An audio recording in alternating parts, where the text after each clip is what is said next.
Hello everyone, in today's lecture we are going to discuss the anti-diabetic drugs. तो anti-diabetic, तो what is diabetes? तो diabetes is a clinical syndrome है जो कि set of diseases बोल सकते हैं। तो हमारा जो प्लाज्मा ब्लड है, प्लाज्मा ब्लड के अंदर जो है ग्लूकोज के लेवल बढ़ जाना is nothing but diabetes. Diabetes mellitus बोला जाता है। डायबिटीज़ के जो भी हमारे ब्लड के ग्लूकोज अगर लेवल बढ़ गया तो उसको बोल सकते हैं diabetes mellitus. So and the scientific term is hyperglycaemia. तो एंटी डायबिटिक ड्रग्स को ही एंटी हाइपरग्लाइसेमिया भी बोला जाता है। डायबिटीज़ जो है मेजरली जो कॉमन कॉजेस है उनके दो रीज़न हो सकते हैं, या तो टाइप 1 और टाइप 2। टाइप 1 और टाइप 2 जो है वो मेजरली देखा जाता है। वैसे चार टाइप के अलग अलग डायबिटीज़ होते हैं, but majorly out of the four there are type 1 and type 2 are the most oftenly seen. So type 1 में क्या होता है? Type 1 is a type of autoimmune disease. Autoimmune मतलब क्या है? यहाँ इसके अंदर क्या होगा कि हमारे जो बॉडी के इम्यून सेल्स है वही हमारे बॉडी के सेल्स को मारेंगे। तो यहाँ के केस में टाइप 1 में कौन से इसको मारेंगे, मतलब कौन से सेल्स को मारेंगे? बीटा सेल्स को। And beta cells are the precursors for the production of insulin. Insulin जो है, इंसुलिन प्रोडक्शन के लिए बीटा सेल्स रिस्पॉन्सिबल। अगर इंसुलिन प्रोड्यूस करना है तो बीटा सेल प्रेजेंट होना चाहिए। बट अगर हमारे बॉडी के अंदर हमारे इम्यून सेल्स ने अगर बीटा सेल्स को ही मार दिया तो डैट मीन्स कि इंसुलिन की डिफिशियंसी हो जाएगी, इंसुलिन का प्रोडक्शन कम हो जाएगा। एंड इंसुलिन का फंक्शन क्या है? इंसुलिन क्या करता है कि ग्लूकोज जो है, ग्लूकोज को कम्प्लीटली एब्जॉर्ब करने में हमारी हेल्प करता है। ब्लड के अंदर कम्प्लीटली एब्जॉर्ब करने में, मतलब उसको ब्रेक डाउन करने में, उसका मेटाबॉलिज्म करने में इंसुलिन इज़ वेरी इंपॉर्टेंट। अगर इंसुलिन ठीक से प्रोड्यूस नहीं होगा तो अल्टीमेटली क्या होगा कि ब्लड के अंदर ग्लूकोज का लेवल बढ़ जाएगा। ग्लूकोज का लेवल बढ़ जाएगा, that means nothing but sugar. Glucose is nothing but sugar ना, शुगर। इसलिए बोलते हैं कि शुगर हो गई, शुगर हो गई। यूजुअली सुना होगा कि किसी को अगर डायबिटीज़ होता है तो नॉर्मल हमारे जो लोकल लैंग्वेज उसको बोलेंगे कि शुगर हो गया। तो टाइप 2 में क्या होता है? टाइप 2 में डायबिटीज़ के अंदर जो है इंसुलिन प्रोड्यूस हो रहा है, ठीक से प्रोड्यूस हो रहा है, बट कुछ जो ग्लूकोज है वो ग्लूकोज प्रोड्यूस होता जा रहा है, लेकिन इंसुलिन वो ठीक से स्टेबली काम नहीं कर रहा है। वो जो ग्लूकोज प्रोड्यूस हो रहा है वो रेजिस्टेंस दिखा रहा है। जैसे कि हमने एंटीबायोटिक रेजिस्टेंस देखा था कि वो अब मतलब एंटीबायोटिक को कुछ फ़र्क नहीं पड़ता, चाहे वो जो भी मतलब एंटीबायोटिक्स प्रोड्यूस हो रहे, वो प्रोड्यूस हो ना हो उनको कुछ फ़र्क नहीं पड़ता, एक बार वो रेजिस्टेंस। सिमिलर वे में ग्लूकोज प्रोड्यूस हो रहा है लेकिन उसको ब्रेक डाउन होना है ये तो भूल ही गया, वो भूल जाएगा, वो अपने तरीके से वो ग्लूकोज घूमता रहेगा बॉडी में। तो इस कंडीशन में भी ग्लूकोज मतलब शुगर जो है बॉडी में बढ़ जाएगी, ग्लूकोज का कंटेंट बढ़ जाएगा, ग्लूकोज का लेवल बढ़ जाएगा। ठीक है। सो डायग्नोस्टिक कैसे कर सकते हैं? तो सबसे पहले क्या करते हैं कि जो पर्सन है उसको फास्टिंग करवाते हैं। फास्टिंग करवाते हैं, कुछ खाने पीने नहीं देते। फिर सबसे पहले उसको क्या करते हैं, जब फास्टिंग करने से पहले, मतलब अगर उसने काफ़ी टाइम के लिए फास्टिंग कर ली है, उसके बाद में उसका शुगर लेवल चेक करते हैं। तो यहाँ पे जो शुगर लेवल है जो फास्टिंग से पहले है वो होना चाहिए लेस देन और इक्वल टू 7 मिली मोलार पर लीटर। इतना ग्लूकोज का लेवल होना चाहिए, प्लाज्मा ग्लूकोज का, ब्लड ग्लूकोज का। ब्लड के अंदर जो है प्लाज्मा प्रेजेंट रहता तो ब्लड के अंदर, तो ब्लड ग्लूकोज भी बोल सकते हैं हम, ब्लड के अंदर जो है लेस देन और इक्वल टू 7 मिली मोलार पर लीटर। इतना फास्टिंग करने के बाद होना चाहिए, बिना कोई कुछ खाए पिए अगर टेस्ट किए तो इतना होना चाहिए। और फिर जब कुछ खाएंगे पिएंगे तो उसके बाद कितना होना चाहिए कि वो होना चाहिए लेस देन और इक्वल टू 11.1 मिली मोलार पर लीटर। इन केस अगर इसके ऊपर अगर जाता है that means the person is suffering from diabetes. मतलब उसके बॉडी के अंदर ग्लूकोज का लेवल बढ़ रहा है, मतलब उसको टाइप 1 या टाइप 2 का डायबिटीज़ है। ट्रीटमेंट वो डिपेंड करेगा कि कौन से टाइप का उसको डायबिटीज़ है, टाइप 1 है या टाइप 2 है। देन नेक्स्ट, तो साइट ऑफ एक्शन कौन सा हो सकता है? Site of action will be different. अब देखो लीवर क्या कर रहा है कि ब्लड ग्लूकोज इसने प्रोड्यूस किया, ब्लड ग्लूकोज इसके अंदर आया, ये भी एब्जॉर्ब करेगा लीवर भी, इसको भी एनर्जी चाहिए। देन वो ब्लड ग्लूकोज दूसरी तरफ ट्रांसफ़र भी होगा, मसल्स के अंदर ट्रांसफ़र होगा, एडिपोज टिश्यूज़ के अंदर ट्रांसफ़र होगा। TZT नाम का एक ड्रग है वो यहाँ पे एक्ट करेगा, फिर यहाँ पे अल्फ़ा ग्लूकोज इनहिबिटर्स ये काम करेंगे गट के अंदर, वो फिर क्या होगा यहाँ पे जो ब्लड ग्लूकोज है वो उसका प्रोडक्शन। अब यहाँ पे इंसुलिन क्या करता है, इंसुलिन हेल्प करता है ये ब्लड ग्लूकोज को, और ग्लूकागॉन का भी ऑलमोस्ट सेम ही काम है। ये दोनों एंजाइम जो है पैनक्रियास प्रोड्यूस करता है, जो कि हेल्प करते हैं हमें ग्लूकोज को एब्जॉर्ब करने में, ग्लूकोज को मेटाबॉलिकली जो मेटाबॉलिक पाथवे है उसका फॉलो करने के लिए। मेटाबॉलिक पाथवे कौन से है, हमारे अंदर ग्लूकोनियोजेनेसिस है, ग्लूकोनियोजेनेसिस है, देन ग्लाइकोलाइसिस है। तो अलग अलग पाथवेज है जो कि फॉलो किए जाते हैं जो ब्लड का ग्लूकोज है। तो अलग अलग एंजाइम्स आएंगे, अलग अलग जगह पे ये टारगेट साइट्स हो गए, तो वन बाय वन देखेंगे। तो सबसे पहले है sulphonyl यूरिएस। Sulphonyl यूरिएस was the first anti diabetic drug जो सबसे पहले डिस्कवर हुआ था 1942 में, और ये ट्रीट करता है टाइप 2 डायबिटीज़ म्यूलिटस को। सो इसका काम क्या है कि ये जो भी है सो ये क्या करेगा, तो टाइप 2 डायबिटीज़ जो है उसको ट्रीट करेगा। तो ये क्या करेगा, इसको जब ले रहे हैं तो ऑब्वियसली डाइटरी मेजर्स और एक्सरसाइज वगैरह, डाइटरी मेजर्स लेना इंपॉर्टेंट है। Not respond to dietary measures and exercise only. Okay, तो सल्फोनिल यूरियस जो है इंसुलिन सिक्रेटे गोजियस जो है, इंसुलिन सिक्रेटे गोजियस जो है उस पर एक्ट करेगा, उस पर एक सरफेस रिसेप्टर प्रेजेंट रहेगा। तो अगर उस पर जा कर के ये बाइंड करेगा तो ज़्यादा से ज़्यादा पोटेशियम चैनल, जो पोटेशियम चैनल है उसके ऊपर, उसके सरफेस पे जो पोटेशियम चैनल है उसको ट्रिगर कर देगा। ट्रिगर करने से क्या होगा कि पोटेशियम जो है ज़्यादा ट्रांसपोर्ट होगा, ट्रांसपोर्ट ज़्यादा होगा तो इंसुलिन सीक्रेट होगा। तो देखो कैसे होगा। तो सबसे पहले देखो ये समझ लो कि ये यहाँ पे क्या है, ये अभी हमने जिसकी बात की थी, ठीक है। देखो यहाँ पे इसके अंदर क्या है, पोटेशियम चैनल प्रेजेंट है, K+, K पॉजिटिव। ओके, तो पैनक्रियास के अंदर प्रोड्यूस होते हैं ये सब। तो यहाँ पे पैनक्रियाटिक बीटा सेल है। अब यहाँ पे क्या होना चाहिए कि पोटेशियम आयन ज़्यादा से ज़्यादा होने चाहिए। तो पोटेशियम देखो, तो अब यहाँ पे क्या है, पोटेशियम अंदर आया, ये इसका एंट्री पॉइंट है और एग्जिट पॉइंट यहाँ पे। तो यहाँ पे क्या करेगा, सल्फोनिल यूरियस यहाँ पे इसको ब्लॉक कर देगा, पोटेशियम को बाहर नहीं जाने देगा। पोटेशियम अगर ज़्यादा, पोटेशियम का कंटेंट ज़्यादा रहेगा तो यहाँ पे क्या होगा, इंसुलिन ओवर एक्सप्रेस होना चाहिए, तो ये इंसुलिन यहाँ से बाहर जाएगा। इंसुलिन ज़्यादा से ज़्यादा रिलीज़ होगा, ज़्यादा से ज़्यादा रिलीज़ होगा, ठीक है। ज़्यादा से ज़्यादा रिलीज़ हो रहा, मतलब क्या हो रहा, यहाँ पे किसको टारगेट करेगा, ये इंसुलिन रेजिस्टेंस है। तो इंसुलिन, तो देखो यहाँ पे, तो ये ज़्यादा से ज़्यादा क्या करेगा, इंसुलिन का प्रोडक्शन करेगा। इंसुलिन की डिफिशियंसी थी टाइप 1 में, ये टाइप 1 को ट्रीट कर सकता है ना। तो ये टाइप 1 को ट्रीट करेगा। तो इसके साइड इफ़ेक्ट क्या हो सकते हैं कि लो ब्लड शुगर, इंसुलिन ज़्यादा प्रोड्यूस होगा, ज़्यादा मेटाबोलाइज हो जाएगा, जल्द से जल्द मेटाबोलाइज, ज़्यादा इंसुलिन ज़्यादा मेटाबॉलिज्म, ठीक है। ज़्यादा से ज़्यादा मेटाबॉलिज्म होगा तो ऑब्वियसली शुगर का जो लेवल है वो कम हो सकता है। देन स्वेटिंग हो सकती है, डिजीनेस हो सकता है, कन्फ्यूजन, नर्वसनेस, हंगर यानी भूख लगना, वेट गेन, स्किन रिएक्शन हो सकते हैं, स्टमक अपसेट हो सकता है, डार्क कलर्ड यूरिन आ सकता है। देन नेक्स्ट है बाइग्यूएनिट्स। बाइग्यूएनिट्स जो है वो लीवर पे एक्ट करेंगे। लीवर क्या करता है, ग्लूकोज प्रोड्यूस करता है, ज़्यादा से ज़्यादा ग्लूकोज प्रोड्यूस करता है। तो क्या हो सकता है कि यहाँ पे क्या हो सकता है, तो देखो यहाँ पे मेटफॉर्मिन जो नाम का ड्रग है इज़ दी ओनली बाइग्यूएनिड जो कि अवेलेबल है, और ये ट्रीट करता है टाइप 2 डायबिटीज़ को, टाइप 2 डायबिटीज़ को। और इसका वेट से कुछ लेना देना नहीं है, सारे जो भी है वो ले सकते हैं। ये टाइप 1 को भी ट्रीट कर सकता है, टाइप 1 को भी इंसुलिन डिफिशियंसी है वो उसको ट्रीट कर सकता है। बट यहाँ पे क्या हो रहा है कि ग्लूकोज ज़्यादा से ज़्यादा प्रोड्यूस हो रहा था, ग्लूकोज ज़्यादा से ज़्यादा प्रोड्यूस हो रहा है, डैट मीन्स इंसुलिन उसको ठीक से ग्लूकोज जो है उसको रेजिस्ट, इंसुलिन को रेजिस्ट कर रहा था टाइप 2 में।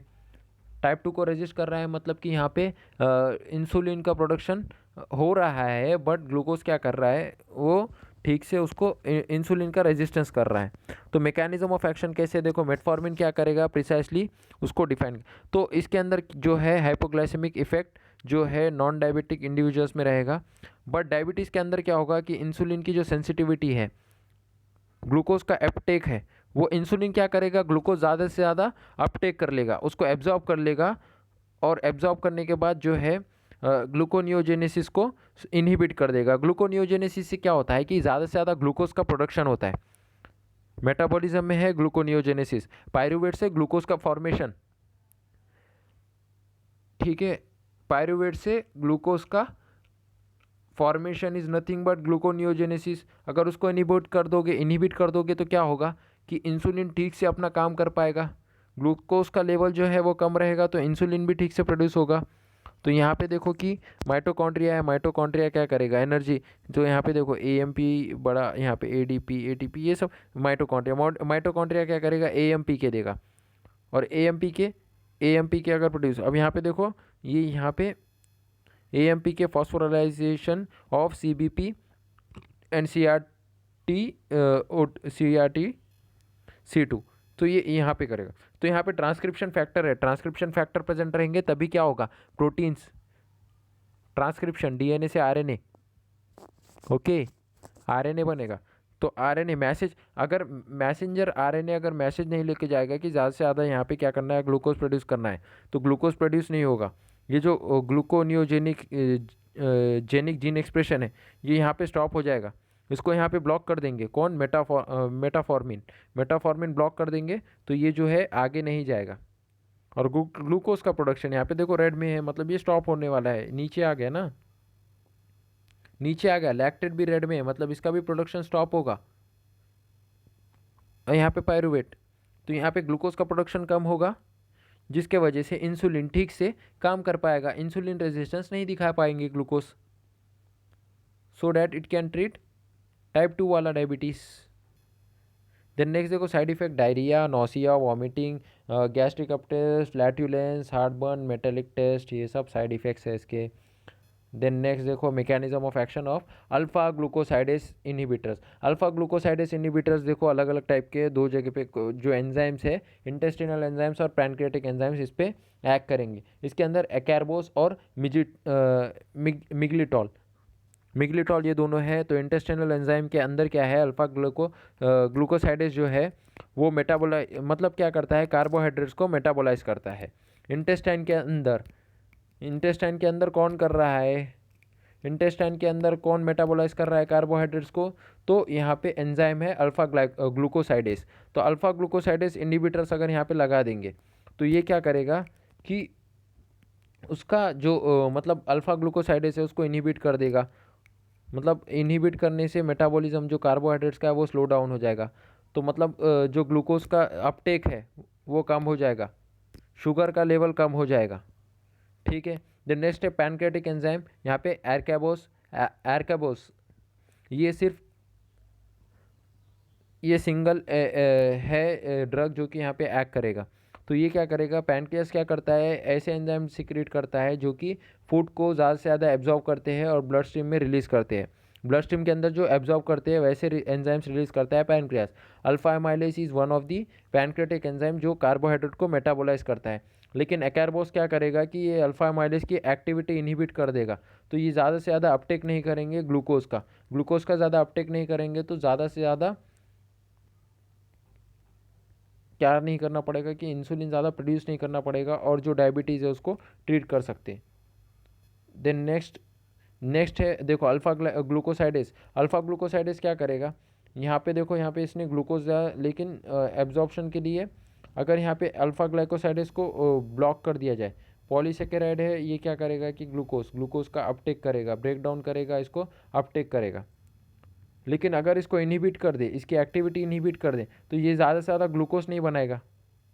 यहाँ पे क्या है देखो, यहाँ पे मैकेनिज्म ऑफ एक्शन थोड़ा सा अलग है, यहाँ पे थोड़ा सा चेंजेस है। यहाँ पे क्या कर रहे हैं, यहाँ पे बड़ी चेंज है पॉलीसेकेराइड की, पॉलीसेकेराइड यानी ग्लूकोज की बड़ी चेन ना, पॉलीसेकेराइड, और ग्लूकोज क्या है, मोनोसेकेराइड। इसके छोटे छोटे टुकड़े करने का काम किसका है, इसको मेटाबोलाइज करने का काम किसका है, अल्फा ग्लूकोसाइडेस। अगर अल्फा ग्लूकोसाइडेस को इनहिबिट कर दिया जाए तो क्या होगा कि कम से कम जो है यहाँ पे ग्लूकोज प्रोड्यूस होगा, ग्लूकोज कम प्रोड्यूस होगा तो ब्लड में कम जाएगा और कम प्रोडक्शन होगा।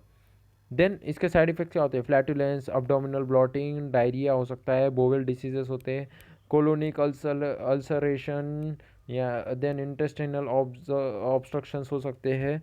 तो ये ड्रग जो है वो बहुत ही सोच समझ के यूज़ करना चाहिए। और प्रेगनेंसी और यानी मिल्क फीडिंग के टाइम पे ये वुमेन के लिए नॉट सेफ। ओके, देन है इनक्रेटिन बेस्ड थेरेपीज। इनक्रेटिन जो है, इनक्रेटिन इज़ अ हार्मोन। तो इनक्रेटिन जैसे GLP-1 नाम का एक हार्मोन है जो कि इफ़ेक्ट करता है इंसुलिन सिक्रीशन में। इंसुलिन सिक्रीशन में इफ़ेक्ट करता है इनक्रेटिन। अगर इनक्रेटिन का सिक्रीशन हुआ तो ग्लूकोज क्या है, स्टिमुलेट होगा, ठीक से बनेगा। अगर ठीक से बना तो इनक्रेटिन इफेक्ट देखो यहाँ पे क्या हुआ, ओरल ग्लूकोज लिया, इनक्रेटिन इफेक्ट, यहाँ पे ग्लूकोज का प्रोडक्शन बढ़ गया। इंट्रावेनस लिया, कम हुआ। ये दोनों में डिफरेंस बता रहा है। अगर इंट्रावेनस लेते हैं इंसुलिन और ओरली लेते हैं तो क्या डिफरेंस होता है। तो मेजर डिफरेंस है ग्राफ में, वो ट्रीटमेंट के लिए। द नॉर्मल देखो, नॉर्मल कैसे है, ऐसे है टाइप 2 डायबिटीज़ के लिए। और यहाँ पे देखो ये टाइप 1 डायबिटीज़ के लिए है। टाइप 1 में डिफिशियंसी है ना इंसुलिन की, और टाइप 2 में जो है वो कभी एब्जॉर्व कर रहा है, कभी नहीं कर रहा है। तो अब देखो इनक्रेटिन इफेक्ट में क्या बताता है कि सिक्रीशन ग्लूकोज का जो है स्टिमुलस अगर ओरली लेते हैं तो वो ओरली लेने से बेटर है कि इंट्रावेनसली ले, ताकि उसका इफेक्ट ज़्यादा से ज़्यादा हो। इनक्रेटिन क्या करेगा, ज़्यादा से ज़्यादा पेप्टाइड्स रिलीज करेगा और जल्द से जल्द इफेक्ट दिखाएगा। इनक्रेटिन हार्मोन जो है ग्लूकागोन लाइक पेप्टाइड 1 और गैस्ट्रिक इनिबिलिटी पॉलीपेप्टाइड। सो ये दोनों का जो है ये बिल्कुल ग्लूकागोन के जैसे काम करते हैं और इनका रैपिड ब्रेकडाउन होता है बाय द एंजाइम पेप्टिडेस DPP4, डाइपेप्टिडिल पेप्टिडेस 4। तो इनका इफेक्ट जो है वो बिल्कुल भी दोनों ही is diminished in type 2 diabetes. Type 2 diabetes में ज़्यादा से ज़्यादा देखने मिलेगा। And it has stimulated the development of 2 incretin based therapeutic approaches. तो डिपेंडिंग अपॉन, तो बहुत सारे कंपनीज क्या करते हैं कि टाइप 2 डायबिटीज़ के लिए इंसुलिन जो है जेनेटिकली इंजीनियर्ड करते हैं और उसके जो है इंट्रावेनस इंजेक्शन प्रोड्यूस करते हैं जो कि दिए जाते हैं। अभी जो GLP-1 है रिसेप्टर, उसको एगोनिस्ट यानी उसके अगेंस्ट में काम करने वाला अगर रिसेप्टर है, अगर ये एक्टिव होगा, फॉर एग्जांपल ये रिसेप्टर है, इस पर बाइंड होने वाला कुछ एक ड्रग है। अगर ये ज़्यादा से ज़्यादा क्या करेगा, इसके अंदर कोई एक एंजाइम रहेगा प्रेजेंट, तो ये ज़्यादा से ज़्यादा क्या करेगा, ये ज़्यादा से ज़्यादा प्रोडक्शन करेगा ग्लूकोज का या फिर इंसुलिन का। ज़्यादा भी होगा मतलब ज़्यादा प्रॉब्लम है ना, या फिर ज़्यादा ग्लूकोज का प्रोडक्शन कर रहा है, ज़्यादा ग्लूकोज का प्रोडक्शन कर रहा है। तो ये क्या है, ये हो रहा है। अगर ये फॉर एग्जांपल ये एंजाइम देखो, यहाँ पे क्या हुआ, ये रेड वाला क्या करता है, ज़्यादा प्रोड्यूस करता है। अब यहाँ पे हमने क्या किया, यहाँ पे अगर ये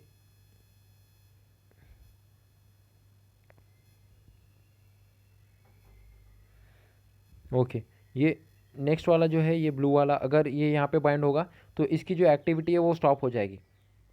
तो ये देखो अब कैसे होगा, ये यहाँ पे बाइंड हो गया, मतलब GLP-1 की जो एक्टिविटी वो इनहिबिट होगी।